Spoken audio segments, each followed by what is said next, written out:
Bus ഉടമകളുടെ സൂചനാ സമരം നടക്കുകയാണ്, പണിമുടക്കാണ്. പോലീസ് ക്ലിയറൻസ് സർട്ടിഫിക്കറ്റ് അടക്കമുള്ള കാര്യങ്ങളിൽ ബസ് ഉടമകളുടെ നിലപാട് ശരിയല്ല എന്നൊരു വിമർശനം കെ ബി ഗണേഷ് കുമാർ ഉന്നയിച്ചു കഴിഞ്ഞു. മന്ത്രി ഇപ്പോൾ പറയുന്നത് 3-4 കേസുകളുള്ള ആളുകളെ തന്നെ നിയമിക്കണമെന്നാണ്, ഇത്ര നിർബന്ധമെന്നാണ് ചോദിക്കുന്നത്. ആ വിഷയത്തിൽ നിങ്ങൾക്ക് എന്താണ് പറയാനുള്ളത്? ഞങ്ങൾ ഇന്നലത്തെ ചർച്ചയിൽ അത്ര ഒരു ഭാഷയെ ഉപയോഗിച്ചിട്ടില്ല. ഞങ്ങൾ പറഞ്ഞത് പോസ്കോ കേസിൽ പ്രതിയായിട്ടുള്ള ആളുകളും നാർക്കോട്ടിക് കേസിൽ പ്രതികളും ഗൗരവപരമായിട്ടുള്ള കുറ്റകൃത്യങ്ങളിൽ ഏർപ്പെട്ടവർക്കും ഞങ്ങൾ സ്വകാര്യ ബസ്സുകളിൽ പണി നൽകാൻ ഞങ്ങൾക്ക് യാതൊരു താല്പര്യങ്ങളുമില്ല. ഞങ്ങൾ ഈ ആക്സിഡന്റ് കേസുള്ളവർക്കും വല്ല തൊഴിലാളികൾ വല്ല പിക്കറ്റിങ്ങിനോ അത്തരം പരിപാടികൾക്ക് പോയാൽ അതിന് വല്ല കേസെടുക്കുന്ന കാര്യങ്ങൾക്കല്ലാതെ മറ്റു കാര്യങ്ങളുള്ള ആളുകളെ ബസ്സിൽ കയറ്റണം ഞങ്ങൾ പറയുന്നില്ല.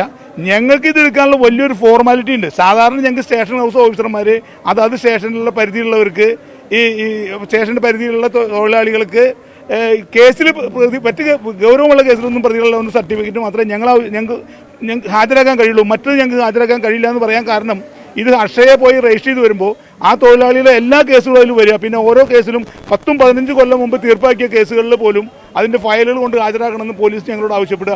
പോലീസ് ക്ലിയറൻസ് കിട്ടാനേ ഇല്ല എന്ന് മാത്രമല്ല, ഒരു കാര്യം ഇതിൽ മന്ത്രി മനസ്സിലാക്കേണ്ടത്, അന്യ സംസ്ഥാനത്ത് നിന്ന് വരുന്ന തൊഴിലാളികൾ അവിടുത്തെ എത്രയോ വലിയ ക്രിമിനൽ ആളുകൾ ഈ സംസ്ഥാനത്ത് ജോലി ചെയ്യുമ്പോൾ അവർക്ക് ജോലി ചെയ്യാനൊന്നും ഒരു തരത്തിലുള്ള ഈ സർട്ടിഫിക്കറ്റും വേണ്ട. ഇവിടെ സാധാരണക്കാരായിട്ടുള്ള ആളുകളെ കയറ്റിക്കൊണ്ടു പോകുന്ന പിഞ്ചു കുഞ്ഞുങ്ങളെ ബസ്സുകളിൽ കയറ്റി അവരെ വീഴാതെ കൊണ്ടു നടക്കുന്ന ഈ മോട്ടോർ തൊഴിലാളികളെ ഗുണ്ടകളുടെ ലിസ്റ്റിൽപ്പെടുത്തിക്കൊണ്ട് അവരോട് ഇത്തരത്തിലുള്ള ക്രൂരമായ നടപടി സ്വീകരിക്കുന്നതാണ് ഞങ്ങൾക്ക് എതിർപ്പ്. ഒരു കാര്യം കൂടി, ഈ വിദ്യാർത്ഥി കൺസെഷൻ അടക്കമുള്ള കാര്യങ്ങൾ തീരുമാനിക്കാൻ ഇത്ര പെട്ടെന്ന് കഴിയില്ല. അതിൽ ചില പ്രശ്നങ്ങളുണ്ട്. അവർ പറയുന്നത് വിദ്യാർത്ഥി സംഘടനകളുമായി അവരുടെ സംഘടനകളുമായൊക്കെ ആലോചിക്കേണ്ടതുണ്ട് എന്നാണ് മന്ത്രി പറയുന്നത്. ഒരു റിപ്പോർട്ട് പക്കലുണ്ട് എന്നും പറയുന്നു. അത് പെട്ടെന്ന് എടുക്കാൻ പറ്റുന്ന ഒരു തീരുമാനമല്ല എന്നാണ് അദ്ദേഹം പറയുന്നത്. അദ്ദേഹത്തിന്റെ നമുക്ക് യോജിക്കാൻ, കാരണം ഞങ്ങൾ കഴിഞ്ഞ 2023-22 ബസ് ചാർജ് വർദ്ധിപ്പിക്കുമ്പോൾ ഞങ്ങളുടെ ആവശ്യങ്ങളിൽ പ്രധാനമായിരുന്നു.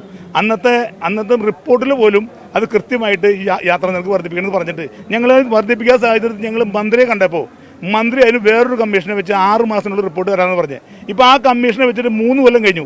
ഇത് നാളെ ആവില്ല എന്നൊക്കെ മന്ത്രി പറയണതിൻ്റെ കാര്യം ഞങ്ങൾക്ക് മനസ്സിലാവുന്നില്ല. എന്താണ് അദ്ദേഹം ജനങ്ങളെ തെറ്റിദ്ധരിപ്പിക്കാനുള്ള ശ്രമം? ഞങ്ങൾ ഈ ഗവൺമെൻറ് വന്നതിന് ശേഷം 17 വർഷം ഈ മന്ത്രി വന്നതിന് ശേഷം 17 മാസമായി ഞങ്ങളുടെ ഓരോ സംഘടനക്കാരും 15 തവണെങ്കിലും ഈ മന്ത്രിയെ കണ്ട് ഈ വിഷയം ഉന്നയിച്ചിട്ടുണ്ടാവും. പരിഗണിക്കാം, ആലോചിക്കാം, റിപ്പോർട്ട് കിട്ടുക. ഇന്ന് മന്ത്രി റിപ്പോർട്ട് കിട്ടിയതെങ്കിലും സമ്മതിച്ചിട്ടുണ്ട്. റിപ്പോർട്ട് കിട്ടിയതെന്നൊക്കെയാണ് മന്ത്രി പറഞ്ഞിരുന്നത്. അതൊക്കെ മന്ത്രി ഇപ്പോൾ താൽക്കാലികമായിട്ട് പറയുന്ന നയങ്ങളാണ്. ഞങ്ങൾ ഈ സമരം ഇവിടെ ഉണ്ടാവരുതെന്ന് ആഗ്രഹിച്ചിരുന്നവരാ. ഞങ്ങൾ അതിനു വേണ്ടിയിട്ടാണ് കഴിഞ്ഞ 26-ാം തീയതി നോട്ടീസ് കൊടുത്തത്. ഇങ്ങനെ നിലപാടായിട്ട് സ്വീകരിച്ച് മുന്നോട്ട് പോകുമ്പോൾ 22-ന് സ്വാഭാവികമായിട്ട് സമരം എന്ന തരത്തിലേക്ക് മുന്നോട്ട് പോകാതിരിക്കാൻ നിങ്ങൾക്ക് കഴിയില്ലല്ലോ. ഉറപ്പായിട്ടും സമരം ഉണ്ടാകും, ഒരു തർക്കവുമില്ല. ഞങ്ങൾ ഈ വിദ്യാർത്ഥികളുടെ ചാർജ് വർദ്ധനവുമായി ബന്ധപ്പെട്ട് ആവശ്യപ്പെട്ട് 11 കൊല്ലം കഴിഞ്ഞു.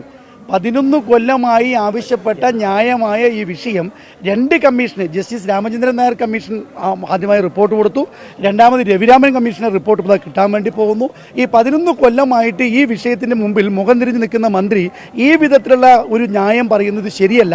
ഈ മേഖലയെ നശിപ്പിക്കാനേ അത് ഉതകുള്ളൂ. ഒരു സംശയമില്ല, സമരമായി ഈ ആവശ്യമായ ജനകീയ സമരം വിജയിക്കണമെങ്കിൽ ഞങ്ങൾ ആവശ്യപ്പെടുന്ന വിഷയങ്ങൾ പരിഹരിച്ചേ പറ്റൂ. അതല്ലെങ്കിൽ മുന്നോട്ട് പോവുക തന്നെ ചെയ്യും. അതാണ് ബസ് ഉടമകൾക്ക് പറയാനുള്ളത്. അവർ സമരമായി മുന്നോട്ട് പോകും. കെ ബി ഗണേഷ് കുമാറിന്റെ നിലപാടുകൾ പൂർണ്ണമായി തെറ്റാണ് എന്നാണ് ബസ് ഉടമകളുടെ വാദം. രാജീവ് സുദേവിനൊപ്പം ശ്രീകുമാരൻ, 24 പാലക്കാട്.